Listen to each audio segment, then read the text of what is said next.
What is up? Time for episode 2 of the Go Home Show. Just a reminder, it's the Go Home Show because I'm going home from work. Best time for me to shoot a little video. My name's Jeremy Timmerman. Started a Facebook group, the Top Rope, which is kind of where this show is based out of. So if you're watching and you're not a member of the group, go check it out. I'll try to get a link up there where you can check that out. This episode is actually coinciding with an actual Go Home show. Last night was the final SmackDown before Hell in a Cell. And as one of our group members, I'm pretty sure he's one of the original group members, Mike Jones, pointed out, WWE has definitely shifted the way they do these Go Home shows. Used to be you could count on the last show before a pay-per-view to be hot. I mean, they were gonna sell you on the coming pay-per-view, and they really have stopped doing that. It's not just SmackDown. Raw does it too. The last show before a pay-per-view is always, I don't want to say it sucks, because they don't always suck, but they don't want to waste anything. Now I think for SmackDown, what may be the culprit for that, they haven't had a pay-per-view since SummerSlam in late August, because I don't think they had one in September. They had the Sin City SmackDown in Vegas, but they haven't had a real pay-per-view, so they've had 6 weeks of build for a lot of these feuds. So that may be part of the reason why last night's show was really lackluster, but they do it a lot, where especially the main matches, a lot of the folks in the main matches won't have a match. Last night we did get to see Charlotte and Natalya in a tag team match. Charlotte was teamed with, was it Becky? I guess it was Becky, and Natalya was teamed with Carmella. I just realized, I started talking about this match, and then I remembered, like the old man that I am, I fell asleep during that match, and I have yet to go back and watch it. I assume it was typical fare.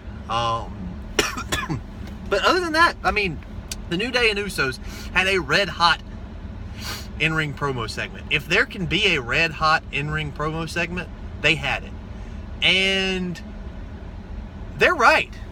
The New Day was absolutely right when they came out and said, no matter what the match has been, no matter what the stipulation, no matter what the situation, those teams have torn the house down in their feud, which is really impressive considering there is no older feud, no more done feud in the WWE right now than Usos New Day.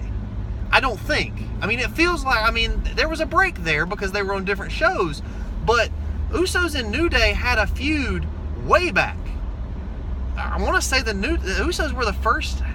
I think New Day took the belt off the Usos first time around, and then lost it to, of course, the Primetime Players, won the belts back, and then I think they feuded with the Usos again for a little bit.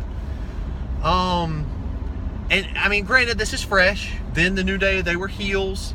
They're mega faces now. The Usos were faces then, of course. Now they're heels. But kudos to those guys. I'm really looking forward to that Hell in a Cell match. I like that they've basically established that this is it.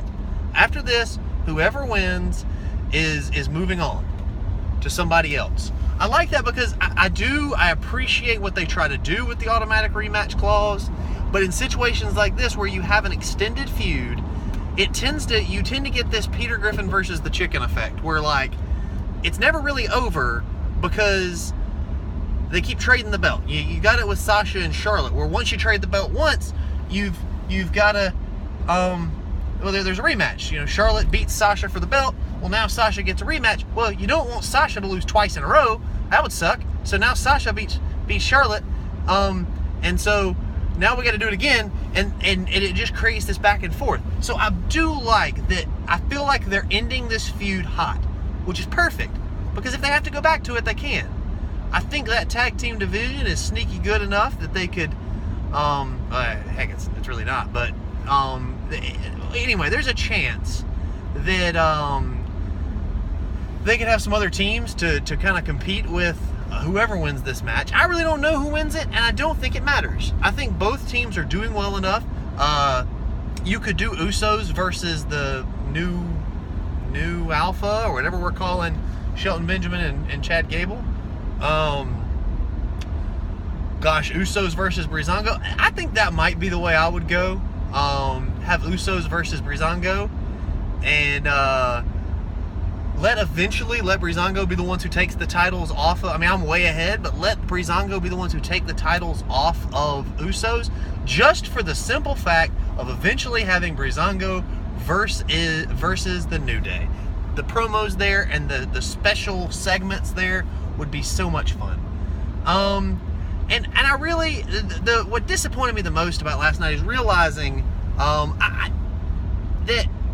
the WWE Championship is not only not on the flagship show, but it's the fourth most important story right now.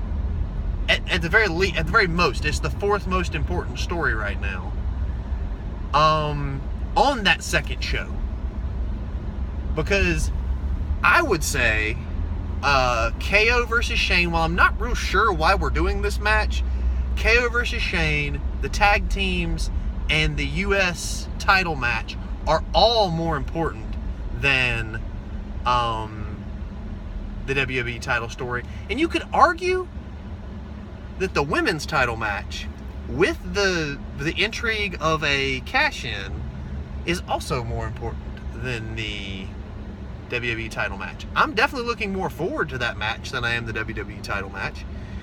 And if we're adding in matches that we want to see more than Jinder versus Nakamura,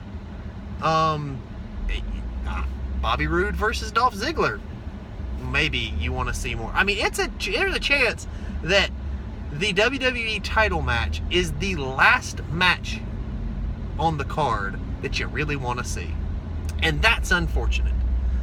Hopefully they'll take the title off of Nakamura, put it on Jinder, or strike that, reverse it, take the title off of Jinder and put it on Nakamura, and that's how we'll get that title back to where it matters. So I guess I'll just jump right into my predictions for Hell in a Cell. I don't know that they'll be right. Well, let's clean up. Let's clean up the other point. There really wasn't a whole lot of anything last night on SmackDown. There was just a lot of, like I said, the tag team promo segment was really hot, but nothing happened. Nakamura attacked Jinder, and Jinder attacked. Man, I'm getting this all backwards. Jinder attacked Nakamura and from behind, and Shinsuke got some of his offense in, and then Jinder and the Bollywood boys, the Singhs, kind of overcame him. I'm okay with Baron losing to Ty Dillinger. That's I don't like it. I would rather that they actually make Baron look good, but I assume that this is something they've done a lot in recent years. Maybe they used to do it too, but I really remember it in recent years. It's kind of a staple. If Sunday goes the way I think it is, you have, I definitely remember them doing it with the women, where you would have like somebody random beat the champ or beat the challenger right before a pay-per-view, and you're like, well, that's a silly loss. And then that person wins the pay-per-view match, and then surprise, the next show, that person reminds them, oh, I beat you. Now, this is weird because it's Ty Dillinger beating Baron, who is the challenger to AJ on Sunday. So I guess what they could have is Baron beats AJ on Sunday, but beats him somewhat dirty, and then AJ gets his rematch, and Baron wins again in some sort of frustrating way, and then Ty becomes Baron's new challenger because, surprise, he just beat him this week. So that's what I'm hoping we're building to, because having Baron lose to Ty Dillinger basically clean and then I mean, it was fluky, but it was clean.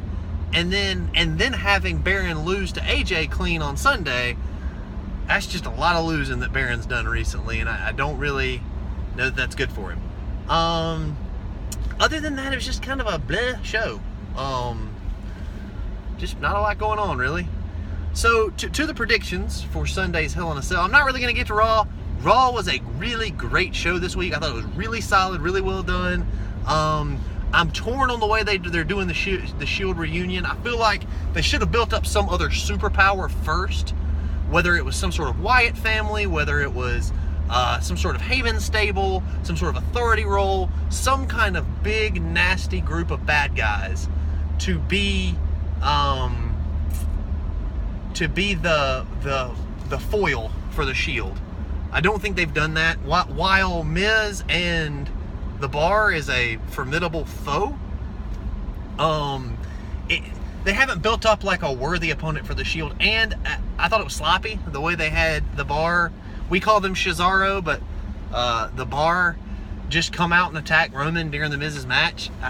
That feels sloppy. Maybe they'll explain on Miz TV on next Monday that the Miz knew that his guys were going to have trouble keep holding off Roman, and he kind of contracted The Bar. That kind of makes sense. But as it stands, it's just a weird, why would The Bar bring Roman into their tag team title feud? Because that's what this does. Roman had said he was staying out of it, and then The Bar kind of drug him into it, which will make them winning the tag team titles back even harder. Other than that, really solid show. I really liked a lot of what they did. So my predictions for Sunday. These are just the matches I remember. Again, I'm driving. I don't have the card in front of me. So if I miss one that's your favorite, I'm sorry. The pre-show match they announced was New Alpha. Do they have a team name yet? I don't know of it. Shelton Benjamin and Chad Gable against the Hype Bros. New Alpha wins this. I don't know if this is the moment where we see the Hype Bros split, but this is definitely, I feel like, the last match straw where they lose, end up breaking up. I think that's a bad idea. I don't think either one of them is really a freestanding talent, especially as a heel, but I think that's where we're headed. Dolph Ziggler versus Bobby Roode. Bobby Roode's going to win that. He should be winning this feud. I don't think this feud should be against Dolph. I don't like that Dolph is like the welcome mat. He's not even the welcoming committee. He's the welcome mat. They walk over him when they get there and they win. But that's what's going to happen. Dolph loses to Bobby Roode. U.S. title, I think Baron Corbin takes it off of AJ. I'm hoping that's the case. I think Baron takes it off of AJ. AJ moves up into the world title scene eventually. Remember, Survivor Series is next. So what we may see at Survivor Series is none of the titles on the line, and we may see another Team SmackDown or something like that. I'm moving fast because I'm almost to my destination. Tag titles. I'm kind of torn on this. I think maybe the Usos take the titles off of New Day. Could be wrong. But I think that's the way to go. But it could go either way. So I'll say it's the Usos for now, but I could very well be wrong. Women's title. I think Charlotte wins it. That's my primary pick. Charlotte wins it. But I could also see where Carmella does a cash in somehow and walks away with the title. But I kind of hope they don't, because I feel like this match needs to stand on its own. Natalya and Charlotte, we need this main roster showdown for that belt. And it kind of needs to be clean. I think the only one I've got left that I can think of is the WWE title match. I'm hoping for Nakamura. I assume Nakamura. So let's go with that. Tell me your thoughts. Tell me your predictions. Tell me where I'm wrong. Tell me where I'm right. Anyway, for now, it's the Go Home Show. Thanks for watching.